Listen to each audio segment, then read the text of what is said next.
बोझ खुदा ने चुक ले ਉਹਨਾਂ ਦਾ ਜ਼ਿੰਮੇਦਾਰ ਹੈ ਯਿਸੂ ਉਹਨਾਂ ਦਾ ਪਹਿਰੇਦਾਰ ਹੈ ਯਿਸੂ ਉਹਨਾਂ ਦਾ ਦਿਲਦਾਰ ਹੈ ਯਿਸੂ ਉਹਨਾਂ ਦਾ ਯਾਰ ਹੈ ਯਿਸੂ ਉਹਨਾਂ ਦਾ ਜ਼ਿੰਮੇਦਾਰ ਹੈ ਯਿਸੂ ਉਹਨਾਂ ਦਾ ਪਹਿਰੇਦਾਰ ਹੈ ਯਿਸੂ ਉਹਨਾਂ ਦਾ ਦਿਲਦਾਰ ਹੈ ਯਿਸੂ ਉਹਨਾਂ ਦਾ ਯਾਰ ਹੈ ਯਿਸੂ ਦੁਆਵਾ ਕਰ ਦੇ ਜੋ ਪਾਕ ਖੁਦਾ ਕੇ ਉਹਨਾਂ ਦੇ ਬੋਝ ਖੁਦਾ ਨੇ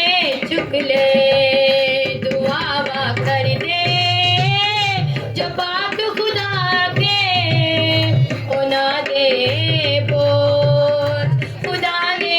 ਚੁੱਕ ਲਏ ਜਿਹੜੇ ਹੋ ਜਾਂਦੇ ਨੇ ਪਾਕ ਖੁਦਾ ਦੇ ਉਹਨਾਂ ਦੇ ਬੋਝ ਖੁਦਾ ਨੇ ਚੁੱਕ ਲਏ